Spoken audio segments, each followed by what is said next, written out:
He was only 5 years old when he said, in a low, serene voice that didn't match his age, "I see people walking around empty. People who walk, but don't have a soul shining inside." The phrase, so unexpected, swept through the room like a breath from somewhere else, leaving in the air a question that no adult dared to verbalize. What if he was perceiving something that older people had already lost the ability to notice? From that moment on, a heavy doubt settled among everyone, a doubt that no one wants to face, but that insists on poking at their conscience. Is it possible for someone to be alive without a soul? The boy, sitting on the floor with his toys scattered about, stared into the void as if seeing through invisible walls. He spoke as if remembering something from before, from long ago, a time no adult could ever reach. "Some people are just a shell," he murmured, almost like a spiritual confession, "a body that walks, but the light doesn't dwell within." And suddenly, the unsettling question took shape within the listener. What can such a small child perceive that adults have ignored for a lifetime? Why would such a pure sensitivity be capable of identifying such a dense and ancient mystery? Something that, if real, changes everything we think about existence, spirit, and life after death. The idea that there are people walking through the world with silent, extinguished, or distant souls seems absurd at first glance, but when observed with spiritual depth, it becomes more plausible than many imagine.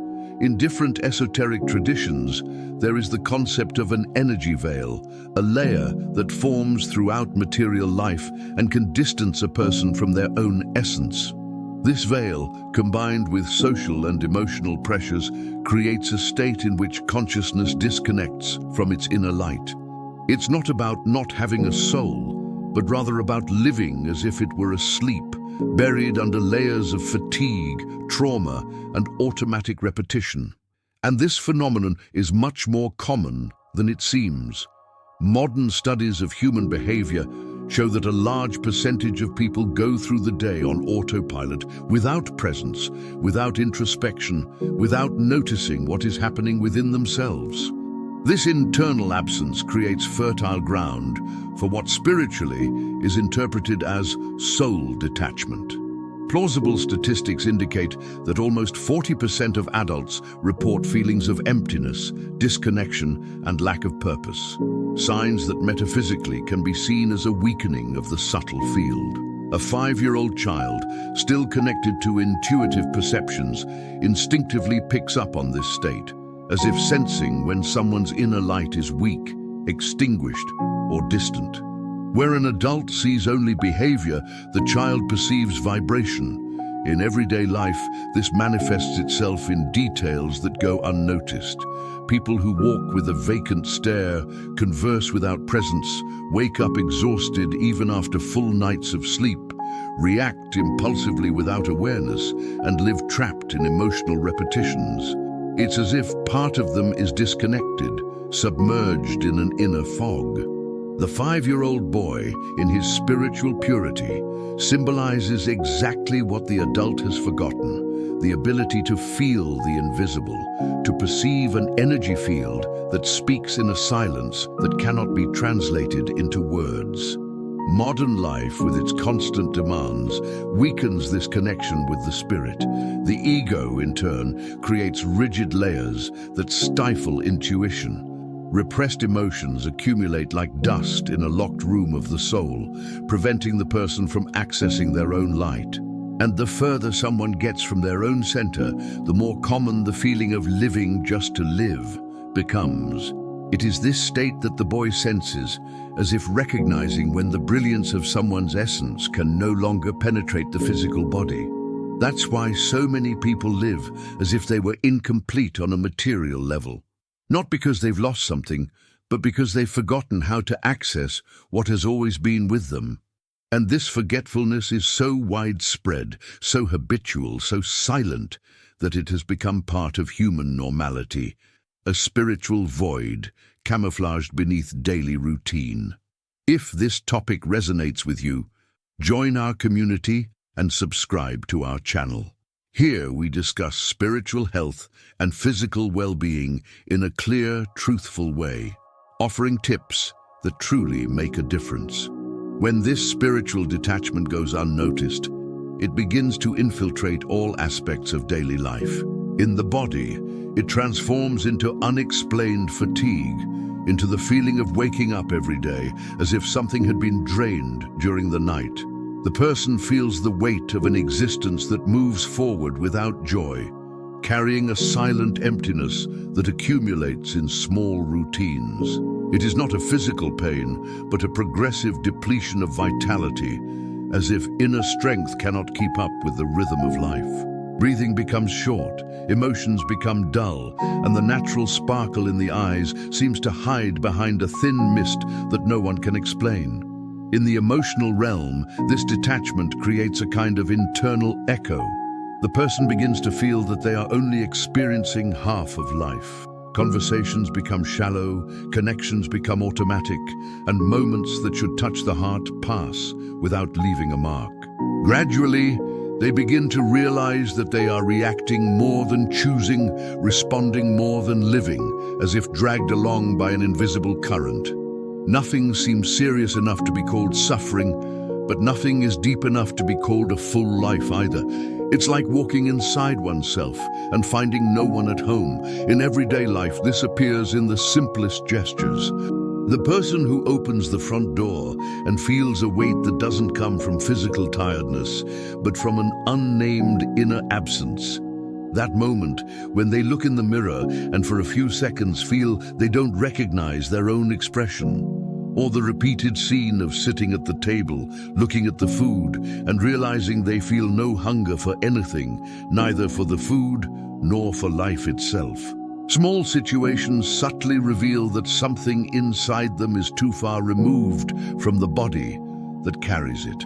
There are still those who live surrounded by people but feel as if they are alone. Those who go through the day smiling on the outside but retreat at night with the feeling that they have left no mark on the world. Those who never talk about it because they fear being misunderstood, and so they keep everything to themselves until they get used to the disconnection. Little by little, they enter a silent cycle that consumes the vitality of the spirit and transforms existence into repetition. Without realizing it, they begin to believe that the lack of sparkle is normal, that emptiness is part of adult life, that a weary soul is merely a consequence of time. But it is not. When nothing is done, this distance deepens and begins to shape choices, emotions, and even relationships. The person loses their intuitive sense, ceases to feel what was once natural, and distances themselves from opportunities that could transform their journey. It's as if they've forgotten their own inner path and continue walking with their eyes closed. The 5-year-old boy, sensitive as a whisper from another plane, would sometimes quietly comment, "Some people stay away from themselves for so long that they no longer remember how to return." These simple and innocent words reveal the silent urgency of the problem. This is where the situation becomes dangerous, because the body continues to live, but the spirit remains distant. Vitality slowly fades, like a lamp that still illuminates, but has already lost half its brightness. The person continues to function, but feels no presence, continues to breathe, but feels no life, continues to walk, but feels no purpose. The greatest risk is becoming accustomed to this state of absence and not realizing that it shouldn't be natural. If this warning resonated with you, leave a comment. Tell us, have you or someone in your family ever experienced this? Your experience could help others too. The 5-year-old boy, sitting on the floor with his bare feet and hands resting on his knees, stared into the void as if listening to something that didn't come from outside. He took a deep breath before speaking, in that small voice that carried a strange mixture of innocence and ancient memory. It's not that people don't have souls. It's that some have forgotten to bring their souls closer. This simple yet profound phrase opened the way to understanding what was really happening. There is no human being without a soul, but there are human beings misaligned with their own souls, living far from their own spiritual origins. The solution, therefore, is not to find the soul, because it was never lost, but rather to draw closer to it again, dissolving the vibrational distance created by accumulated layers from other lives. And this reconnection does not depend on physical rituals, specific religions, or material practices. It is born in the most intimate field of the human being, the silent space where essence converses with consciousness. The boy said this by lightly tapping his own chest, as if trying to call someone who had hidden inside. "She listens when you call her the right way," he repeated. "The soul does not respond to cries, demands, or despair. It responds to something much more subtle, to remembrance. The solution begins when a person stops and recognizes that there exists within their own body a core of light that has been distant for too long. This recognition is like lighting a lamp in a room that has been closed for centuries. The first key to this approach is accepting that the soul never abandoned anyone, but was dulled by the vibratory dust of experiences that were not understood. When a person understands this, something begins to move inside, as if spiritual air were circulating again. The second step is even more profound: recognizing one's own spiritual history, even without remembering the details. It's not necessary to access past lives or visualize old memories. It's enough to internally acknowledge that they exist and that they have left their mark. This simple gesture opens space for the spirit to regain its own breath. It's a silent invitation for what has been trapped to begin to dissolve. The boy called this opening the door from within. He said, "When you remember you have a soul, it remembers you exist too." The third step is to restore dialogue with the subtle field. This dialogue doesn't use verbal language, but sensation, presence, and intention. It's like playing music that can only be heard from within. For a few minutes each day, a person can simply close their eyes and ask themselves, "Where am I within myself?" This question in itself has spiritual power. It shifts consciousness to a deeper place and allows the soul to draw closer. And this closeness doesn't need to be perceived dramatically. It sometimes appears as an involuntary sigh, a warmth in the chest, a slight feeling of relief that seems to have come from no thought. The fourth key is the act of letting go of what no longer belongs to the spirit. No one needs to relive traumas to release them. It is enough to allow the accumulated density to find a different destination. It's like opening a window so the wind can carry away the dust from an old house. Stagnant energy disperses when a person stops holding on to it. Many times, the boy would observe someone and say, "She's holding on to what isn't hers." And that's exactly what happens. The accumulated layers are not identities, but vibrational residues. When a person recognizes that they no longer need to carry them, they begin to break down from within like ancient crystals that finally find rest. The fifth step is active reconnection. This is when a person calls their soul back, not with words, but with the posture of someone who finally wants to live with themselves and not far from themselves. The soul responds to spiritual truth and genuine intention. When someone decides they want to find themselves, the soul moves towards the body like a bird returning to its nest. It's a silent but perceptible return because it changes the internal vibration. The world seems less aggressive, fatigue diminishes, the gaze gains depth, and small things begin to resonate differently. It's as if life regains its texture. The boy said that when this happens, a person stops walking empty. He described this change with a sparkle in his eyes, stating that the inner light reappears for those who look with sensitivity. "The soul arrives when you stop running away from it," he whispered, with the wisdom of someone who still remembers the plane from which he came. And this approach completely transforms the subtle field. the person stops feeling like they are living only half a life and begins to experience an alignment that fills the body from the inside out. And here is the revelation promised in the title: not everyone has a soul. In the boy's profound understanding means that some people are so distant from themselves that they walk through the world using only their body and mind, but not their own essence. The solution then is to recover this connection, to call the soul closer, to dissolve what prevents its approach and allow it to fully inhabit the body again. It is not something external, it is internal, vibratory and silent.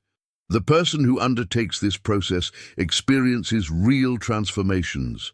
Intuition returns, vitality increases, and serenity settles in like a protective field. They begin to live with presence, purpose, and truth. The soul ceases to be a distant idea and becomes a continuous experience. Life becomes lighter, not because problems disappear, but because inner strength resurfaces, illuminating the path. This is the profound answer to the mystery. The soul never truly leaves. It merely departs. And when called upon, it returns. If this content is truly helping you, please leave a like so that more people can also benefit from this information. This helps spread light, awareness, and spiritual evolution. In the silence that follows so many revelations, an understanding emerges that deeply touches the life of the listener. That initial unease, that doubt about the possibility of someone walking around without a soul, begins to transform into a gentle reminder that at some point in life, everyone has felt disconnected from themselves. It's like realizing that the emptiness that once weighed on the chest wasn't weakness, wasn't madness, wasn't an exaggeration. It was simply a sign that the distance between the body and the essence had grown too large. And now, after traversing this journey, it becomes clearer than ever that the soul never left anyone behind. It simply waited for the inner path to be reopened. Life, when lived with this awareness, begins to take on a different texture. Daily life ceases to be a grey repetition and begins to carry nuances that previously seemed invisible. Small gestures, the act of breathing deeply, of looking around attentively, of feeling one's own body with presence, become portals that bring the spirit closer to its own inner home. The person who learns to call their soul back begins to notice profound changes. Fatigue diminishes, emotional weight becomes lighter, and that feeling of silent emptiness is replaced by an inner warmth that has no rational explanation, but which brings a peace that no therapist, medicine, or physical ritual could offer alone. At that moment, almost like a gentle memory whispering from a distant place, the image of the 5-year-old boy reappears. He appears as a symbol of what has always been within each of us: pure intuition, forgotten sensitivity, the ability to perceive the invisible before the adult world says it doesn't exist. He represents the oldest and at the same time newest part of human consciousness, the part that knows who you are when all the layers fall away. And it's as if he whispers from the depths of the spirit, "You haven't lost your soul. It was just waiting for you to remember." If the person allows it, this memory transforms everything. Days begin to have meaning, even when they are difficult. Choices begin to emerge more clearly, as if they came from a truer place. Intuition, previously suppressed, returns to guide important steps. Relationships gain depth, not because they become perfect, but because they cease to be lived halfway. And the spiritual journey ceases to be a distant enigma, becoming a silent practice that happens in the movement of living, in every gesture, in every look, in every decision, made with presence. Life after this reconnection doesn't become a straight line. It becomes a conscious journey. The person learns to recognize when the soul wanders, and with the same serenity learns to call it back. It's like discovering that there's an inner music that has always been playing, but that only now can be heard clearly. It's the certainty that no matter how many times someone loses themselves, there will always be an inner point of return. There will always be a sacred place waiting to be rediscovered. The 5-year-old boy symbolizes this, the return to the light, to the brilliance, to the essence that should never have been left behind. And so, the journey ends with a silent promise that each person carries a vibrant, living and present soul, even when it seems distant. It is enough to remember, to draw closer, to allow it. The soul always responds when called upon with truth. If you've made it this far, it's because this touched something deep within you. So subscribe to the channel and turn on notifications, because the next videos will continue this journey with you. Thanks for watching, and see you in the next video.